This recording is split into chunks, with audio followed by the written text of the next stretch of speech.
because the scholars differ over the one who abandoned the prayer. As for the one who abandoned the obligation of the prayer, then this one, by ijma', is a kafir. There's no difference of opinion upon this.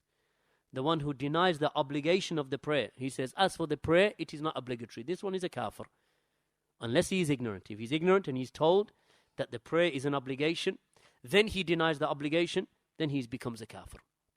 As for the one who abandons the prayer out of desires and out of laziness, because he can't be bothered, but he affirms the obligation, but he says, as for me, then I don't have time, or because I'm too busy in the dunya, or I have to get to college on time, and so on and so forth. So he abandons the prayer because of this.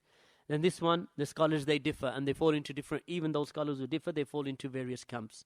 Those who say that the one who abandons the prayer out, we mentioned the issue of ijma'. The agreement is whoever denies the obligation is a kafir. Whether he denies the obligation of the zakat, whether he denies the obligation of fasting, whether he denies the obligation of the prayer, this one is a kafir, if he denies the obligation.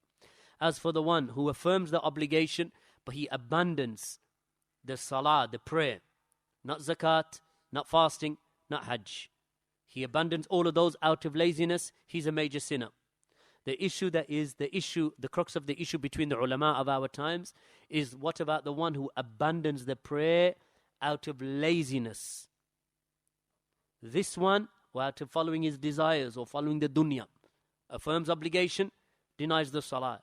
In this, the scholars, they differ. A group of the scholars, they said the one who abandons the prayer out of laziness is a kafir, after he has been informed about the obligation of the prayer and the kufr of abandonment of the prayer.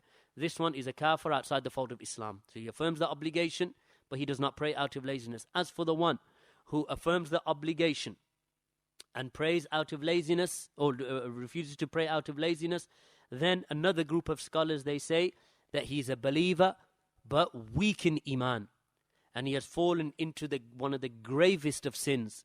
So in this affair, the scholars, they differ. So this is why I didn't want to cover that issue, because of the controversy over whether he's a believer or a disbeliever due to the abandonment out of laziness.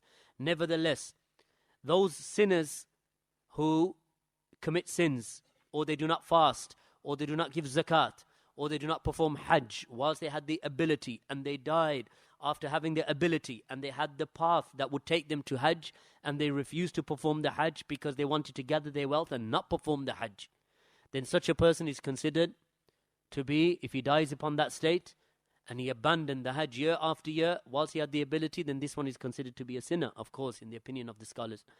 So these types of individuals, if they enter into the hellfire due to their sins, due to their fornication, due to their theft, due to the abandonment of fasting and so on, then these individuals, that it is possible for those who have the ability to intercede, that Allah gives them the permission to intercede, that they can intercede for them to be removed from the hellfire, even though they are deserving to stay there for longer.